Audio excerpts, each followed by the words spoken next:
morning. It is Friday. It's May something. 21st. It's May 21st.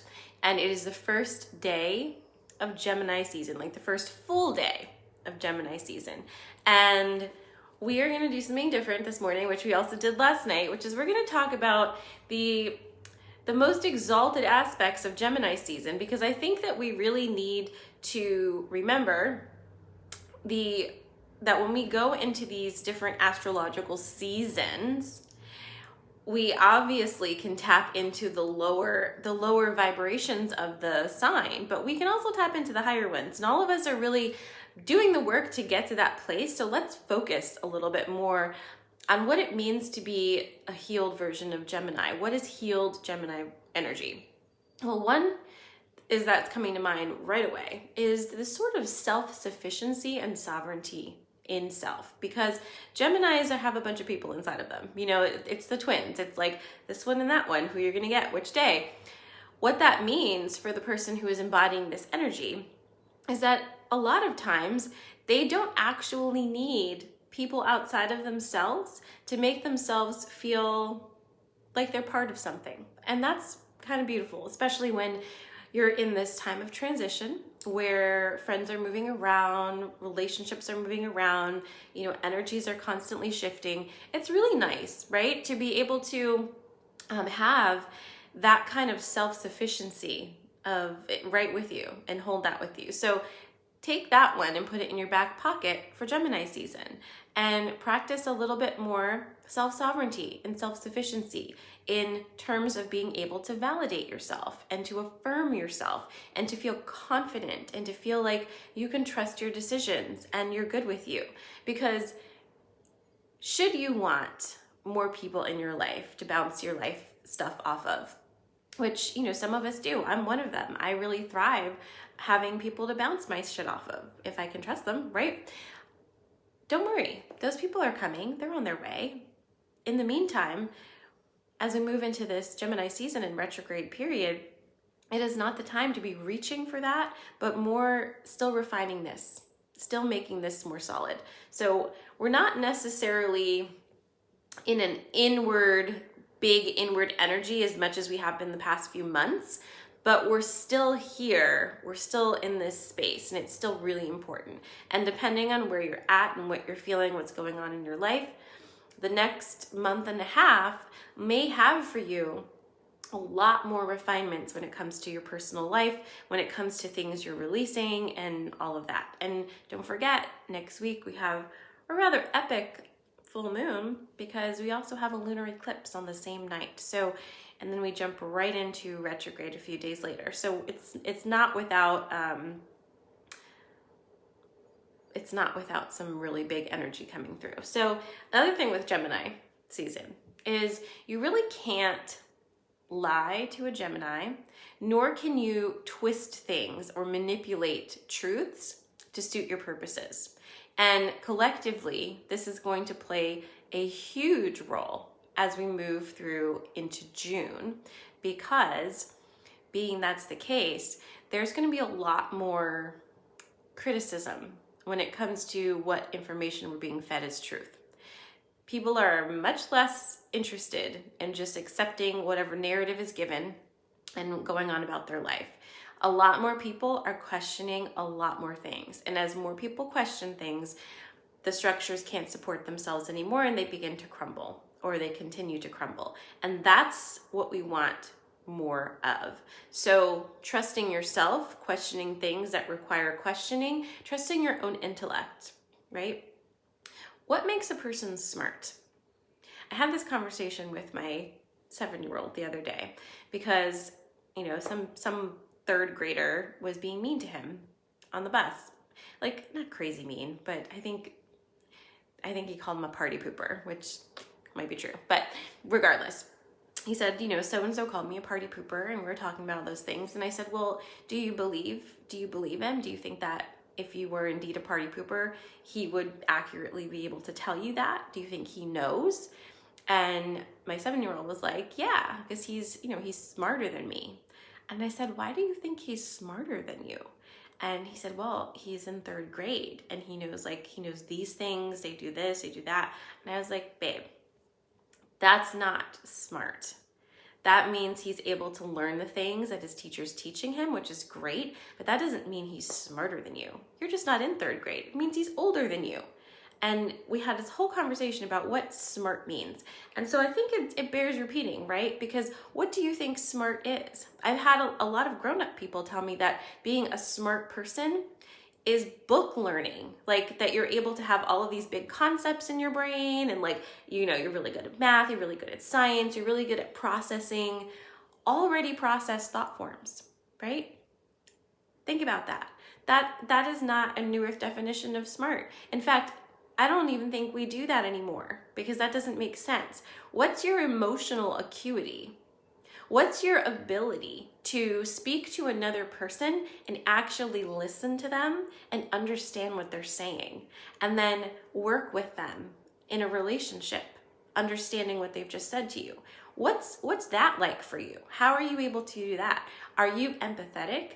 Do you walk around your world and constantly find ways to better your environment? What about that? That is, to me, the New Earth version of a smart person, right? It has nothing to do with your book learning. It has nothing to do with what college you went to or anything like that, or your certifications or blah, blah, blah. All of that is old stuff. You can have as many certifications as you want and master's degree and PhDs, but you can be a shit person and I don't want to be around you. It has nothing to do with being smart, right? So moving into this new energy, this Gemini energy, it's asking us to really question what we mean by those things and why we say them, right? And how do we embody being the type of person that we would want to interact with as well? And that means having the ability to think critically, having the ability to think compassionately, putting ourselves in a place of deep importance and trusting our feelings and really making that a central part of our lives instead of putting everything else in front of ourselves and thinking that somehow that makes us a better person. When you take care of yourself and you love yourself and you treat yourself with value, you teach every other person around you to do that as well. They have no choice but to meet you at where you're at with treating yourself or better. Because if they come at you below how you're already treating yourself, that doesn't even work. Would you even notice them? Probably not, right? Get out of here, shoo fly. So start to raise it up, raise the bar with that. It's important.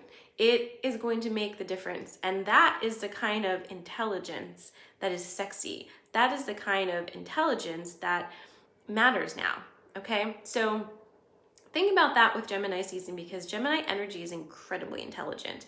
And all my Geminis, I know I've got quite a few Geminis, I think, bobbing around, either like moon, sun, rising, whatever. Gemini energy loves to learn things, okay? Just like pulling in information all over the place. And sometimes they self-criticize as being kind of flighty because they move from one thing to the other and don't necessarily stick with it. So what? That's not how you roll. We have got to become a little bit kinder and more accepting of the way that we individually move through life, right?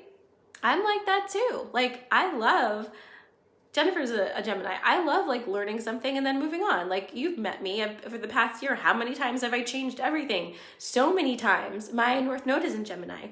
It's my life. So you could criticize yourself and feel bad about yourself that you don't stay the same. Or you can embrace the changes and say, oh, I just learned this. It was a lot of fun and now I'm done. Moving on to the next thing. Boop, boop, boop, boop, boop. And enjoy the incredibly varied tapestry that is your life because that's the way you like it. Stop fighting yourself. Why do we fight our natural selves, right? So Gemini season is here to awaken that part of us where we are opening up to who we truly are. And this Mercury retrograde is going to double down on that because again, Mercury is in Gemini this season and that is its home. So what are we going to refine here? What are we going to slow down and look at here? What places do you need to look at in yourself that need a little extra love before we get to the solstice, summer solstice.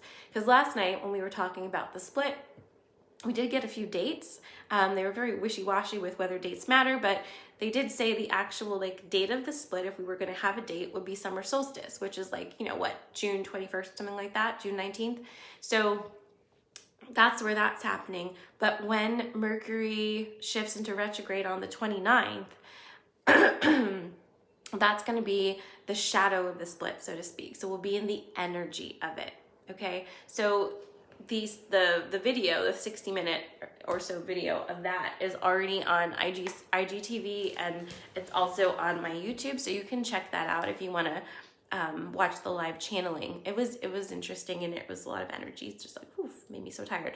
And anyway, so that's Gemini season. So what are you going to do? Well, first of all, not too much. This is all already happening.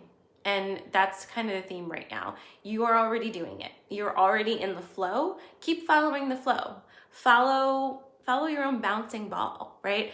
Give yourself time. Remember that anytime you feel pressured to do something within a specific time period, rushed in any way, that's your clue that you need to slow down because you've somehow slipped into a lower vibration. That stuff doesn't have to exist for you anymore. You get to set the pace. So allow that to be a thing you do now, because when you set the pace, everything happens the way it needs to happen, and it's not forced, right? It just comes to you. If it has ease, if it has flow, if it doesn't come with you constantly overthinking it, if it just happens, that's how you know you're doing it. And you're getting it, and you're doing it, okay? So that's Gemini season, and obviously as we move closer into the full moon energy, which is on Tuesday, so I'm not going to say we're in full moon energy yet, but I think that probably, what is Friday? Probably Saturday, Sunday, we should be really feeling that energy, and that'll be a lot more jittery for some of us than others. We moved from a very solid earth sign into an air sign. That's always a transition, but I don't know about you guys. I'm okay with it. It feels a lot lighter, and I'm appreciative of that because the heavy was kind of getting to me. So let's go ahead and pull a card for Gemini season from this deck, which is so interesting. But it's another Lucy Cavendish deck, and Fairy Forest is also Lucy Cavendish, so you're probably going to like it. Are you ready? Okay. Let's see. I'm going to take a sip of my coffee too.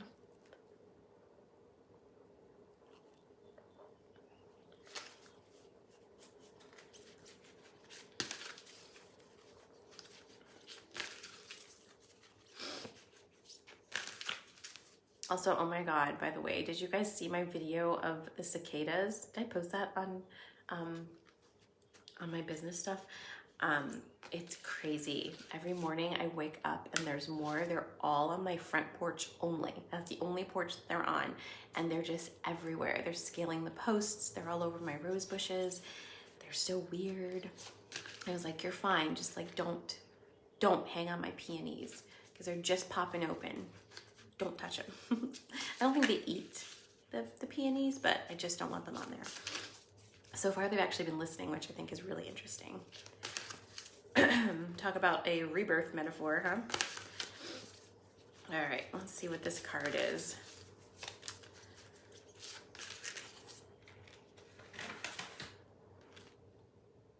Oh.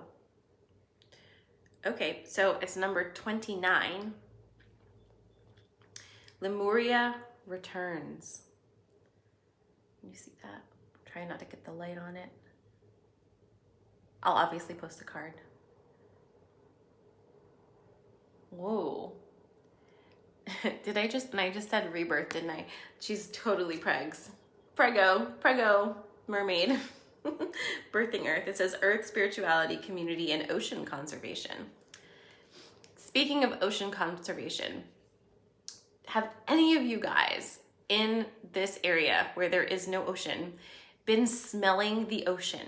I have been smelling it on the night air lately, and it's been driving me a little crazy, especially like when I'm out here, like at schoolhouse, because I'm nowhere near any kind of water like that. But I'm smelling it on the night air, and oof, it's like doing something to me. It's doing something to me.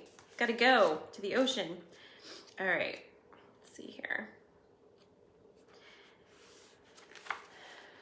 Lisa, what do you mean? What's House of Huna? And do you mean they're talking about the ocean smell? You smell the ocean?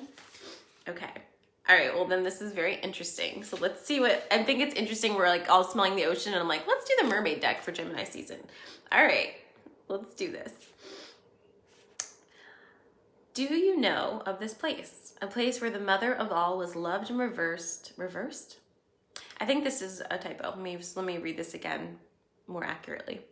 Do you know of this place? A place where the mother of all was loved and revered, where you were at one with the land, sea, and the sky? This place was and is Lemuria, and you are connecting with her energy now. Lemuria was and is a tropical paradise that was home to millions of beings who grew and developed out of this planet's earths and oceans, evolving from sea beings into beings of land, sea, and sky, many of them today still able to genetically tap into these ancient memories. Places where Lemurian remnants exist today are many. They are particularly dotted through the vast ocean known as the Pacific. Through much of Melanesia, Micronesia, and Polynesia, we can find these energies in pockets that are so strong they are almost like stepping into another world. The energy varies from island to island, from the bare masculine energy of New Zealand to the feminine lush energy of Fifi in Thailand.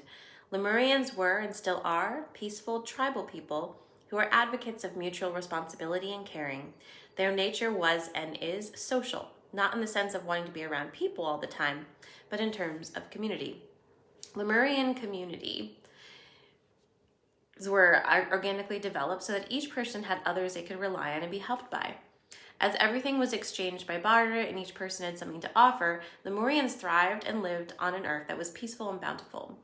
Vegetables and fish were the predominant diets, and many Lemurians were purely vegetarian.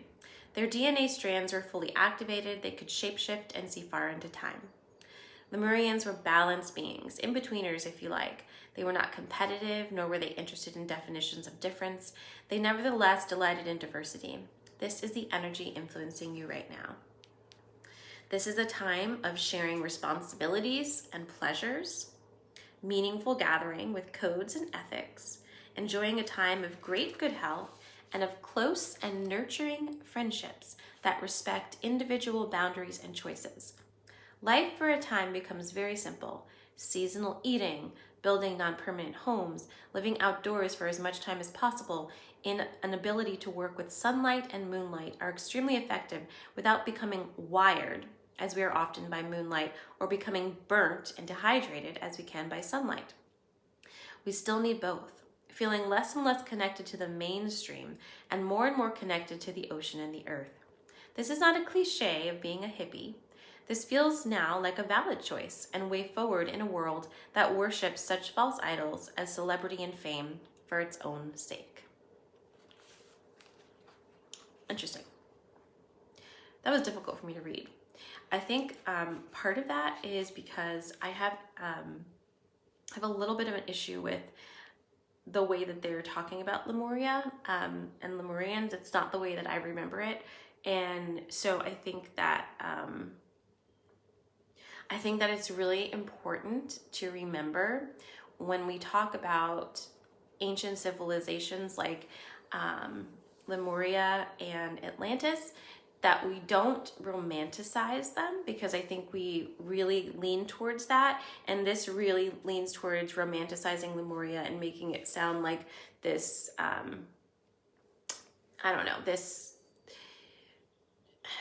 this flawless society that had no issues, no power struggles, nothing, and just kind of flowed with the earth and just, never experienced any turmoil. That is not my understanding of Lemuria. I'm sure we all have our different understandings, and I respect all of them, but you're on my show, but basically from what I understand and what I've recalled from Lemuria is that they were very advanced as far as being able to work with earth elements. So using crystal technology, being really in touch with the cycles of the moon, and just really being of the earth type of people who didn't really want to create any kind of industrial society. However, they did have dissension within their communities, and that ultimately led to the ending of their utopian existence, because it didn't leave room for a very distinct part of being a human, which is the constant need to create. And now that we're moving into this new place, a new earth energy, it's important to draw lessons from both Atlantis and Lemuria and understand that there's a balance that needs to be understood between being very much one with nature and moving with the cycles of nature, and also respecting our desire to constantly learn and evolve and use technology. It feels like whatever's coming next isn't leaving technology behind, and it's not leaving that kind of experimentation behind either. There's a place for it, but it's also doing it in a way that's in harmony with the actual earth instead of working against it. And I don't know if I'm like going on and on and on, but I don't know if I talked to you guys about this, but the way that our energy works right now, the way we create energy is through violence, right? Through splitting of particles. That's how we create energy. We are going to move into using 0 point energy, which does not destroy in order to create an energy to use, because we already have the energy. It's in the 0 point field. And that's what we're moving towards. So we're actually kind of there. We have everything we need to do that. Like right now, we could just use it right now, but too many people have invested too much money in the fossil fuel industry and in the, splitting of the atoms to create energy. That is not something that's going to happen overnight, because a lot of people will lose a lot of money, but we're moving that way. So all that to say, it's moving from that energy of like breaking things and using that energy to understanding we already have the energy and using it, and we don't have to like violently create it. And so that is an evolution happening right now that is bringing us closer to that Lemurian ideal. It's like that's how they would use their energy. Does that make sense? So I'm interested to tap into this more and see what comes through. It's probably gonna be an interesting day for me because I'm feeling all kinds of things right now, but my time is up and I have things to go do. Besides, I can't just stay here and talk all morning, but I'll be back on Monday and we'll chat more. And if you have any questions that have come up by talking about these things, please send them in so that I can answer them live. I always will answer questions live on any of the days, Monday, Wednesday, or Friday, not just Thursday night. So if you ever have questions, shoot me an email or a DM and I will save them and I will put them in, like any questions, not just about this stuff, because that's really helpful. And I want to make sure that my live videos are helpful for you guys and that we were on the same page and I'm touching the pulse of your needs. So hope you have an amazing weekend. It's going to be a beautiful, beautiful weekend here in Central PA. So get outside, touch some trees, touch some water, and take some nice deep breaths and enjoy the first couple days of Gemini season. And a special birthday shout out to Cam. Mwah. Happy birthday, Cam. I love you guys and I'll see you on Monday. Mwah, mwah, mwah. Thanks for watching. Don't forget to subscribe and follow.